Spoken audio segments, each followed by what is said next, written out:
Hello everyone, greetings from the Department of English and Second Languages. I'm Jyotsna Srinath, and in today's session on value orientation under Unit 4, we deal with a topic called Faith Can Move Mountains. So you must have already heard of this topic. Faith becomes stronger once we overcome our fears and anxieties. Nothing in the world seems impossible once we take the leap of faith. During testing times, we need to stay stronger. When the external world becomes chaotic and out of control, we must go inward and remain mentally strong and spiritually stable to maintain peace and harmony everywhere around us. Remarkable achievements have been possible in this world in past. If you go and watch some of these movies or even read some of these books in history, you will get to understand that people who never gave up were the ones who had strong belief in themselves, and they did not succumb to their external obstacles or any kind of problems. Great leaders like Mahatma Gandhi, Nelson Mandela, Martin Luther King had great conviction in what they strongly believed in, and they were successful in reaching their goals. Even today, Gandhiji continues to inspire these civil rights movements all across the world. You must have seen that whenever there were any kind of problems, political problems, people came onto the streets and silently demonstrated their dissent or their the fact that they did not agree with what the government was doing. So all these things were inspired by Gandhiji and his Satyagraha movements. So I would want you all to listen to the amazing story of Nick, an Australian motivational speaker who was born without arms and legs. He has done a whole lot of TED talks too, and we would be very happy to listen to your stories, some stories of your parents, your grandparents, your uncles, aunts, or yourself, where you had complete faith in yourself and faith in the supernatural power, and then you overcame the obstacles and made it big. So let us know about some of these keywords that you can use while you are writing or narrating your story to us.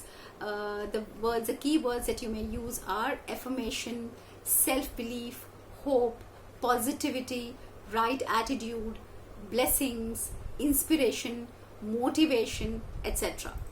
So let's go on to read a story from the Reader's Digest that talks about extreme amount of faith and self-belief.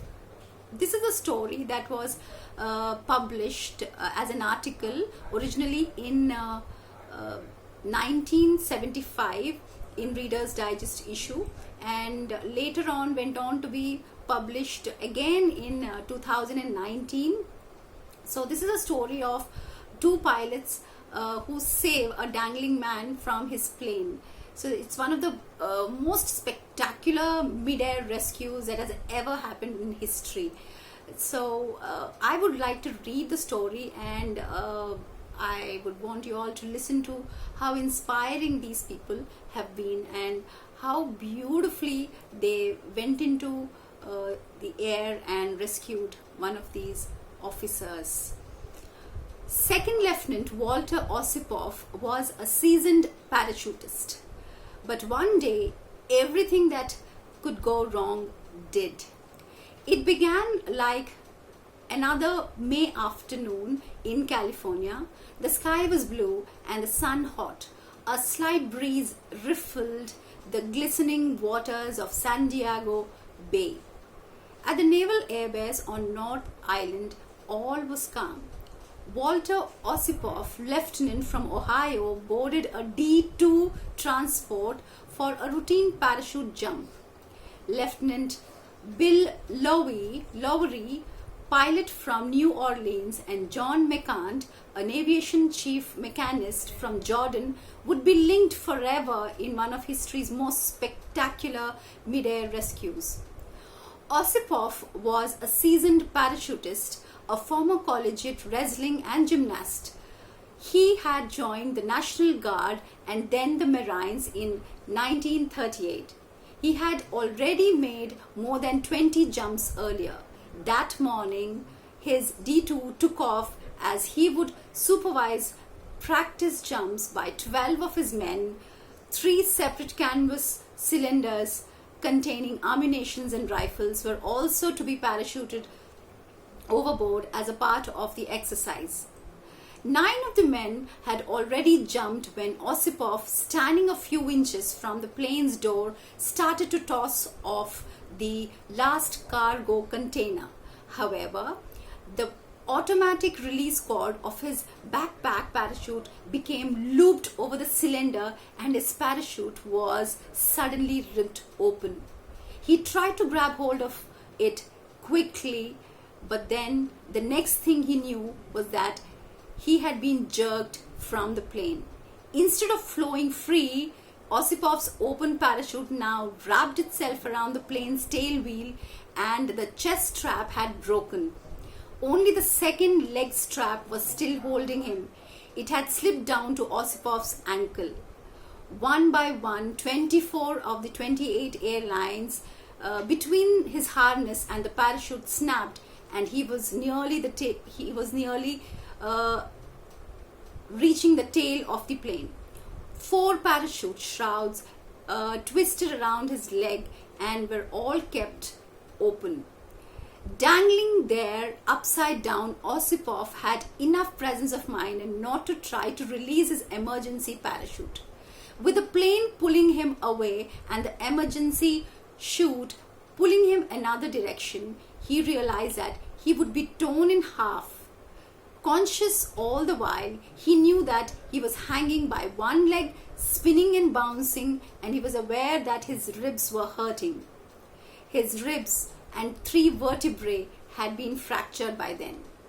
Inside the plane, the D2 crew struggled to pull Osipov to safety, but they could not reach him. The D2 was starting to run down of fuel, but an emergency landing with Osipov dragging behind would certainly have smashed him to death. The pilot, Johnson, had no radio contact with the ground. To attract attention, Johnson eased the transport down to 300 feet and started circling North Island. Meanwhile, Bill Lowry had landed his plane and was walking towards his office. When he glanced upwards, he and his friend John McCann, who was working nearby, saw the same time the figure dangling from the plane. As D2 circled once again, Lowry yelled to McCann, "There's a man hanging on that line. Do you suppose we can get him?" McCann grimly said, "We can try." Lowry shouted to his mechanics to get his plane ready to take off. It was SOC-1, a 2-seater open cockpit observation plane less than 27 feet long. Lowry says, "I didn't even know how much fuel was there in the plane." And then turning to McCann, he said, "Let's go." Lowry and McCann had never flown together before, but the two men seemed to have taken for granted that they were going to attempt the most impossible thing. There was only one decision to be made. Lowry said quietly not long ago, that was to get that man. However, we didn't have time and we didn't know any plan, nor was there any time for them to take some permission from the commanding officer. Lowry simply told the tower, "Give me the green light and I'm taking off." At the last moment, a mariner gave him a knife to cut off the rope on which Osipov was hanging. Finally, Lowry slipped his upper left wing under the transport, flying 300 feet. Since radio communication between the two planes was impossible, Lowry hand signaled Johnson to head out over the Pacific. Johnson held his plane on a straight course and reduced the speed.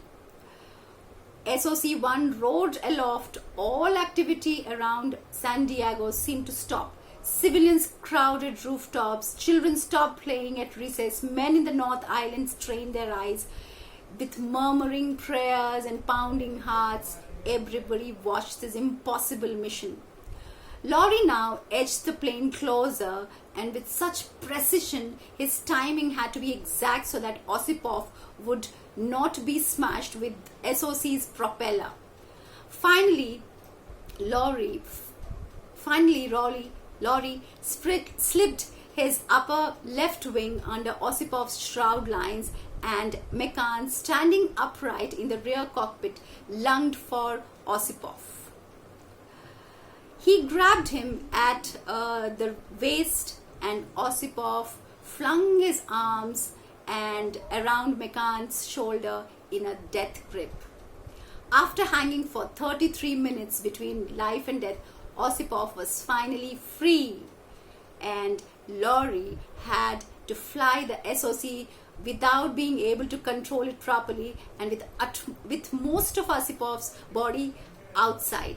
Yet 5 minutes later, Laurie somehow managed to touch down at North Island, and the little plane rolled to stop. Osipov finally lost consciousness, but later people applauded the entire incident. Later on, after lunch, Laurie and McCann went back to their usual duties. 3 weeks later, the men were flown to Washington, where each of them received Distinguished Flying Cross awards. Osipov spent the next 6 months in the hospital, and following January completely recovered. He went back to parachute jumping. The morning was to make his first jump after the accident. He was quite cool as usual. His friends, though, were a little nervous. One after the other, they went to reassure him. Each volunteered to jump first so that he could follow. But then he says, "I know damn well I'm going to make it." And he did it. So this particular story reassures us that till the last minute, even if we may think that there is no hope, till the last minute, we must not lose hope, and faith is something that can do miracles in our lives. So with this story of self-belief and faith, I would like to wind up today's session. I request all the students to think of great stories of faith where your family members must have inspired you to write this note. Please write a note on their faith, or send us your videos of 1 or 2 minutes so that you inspire a lot of other people. Thank you so much.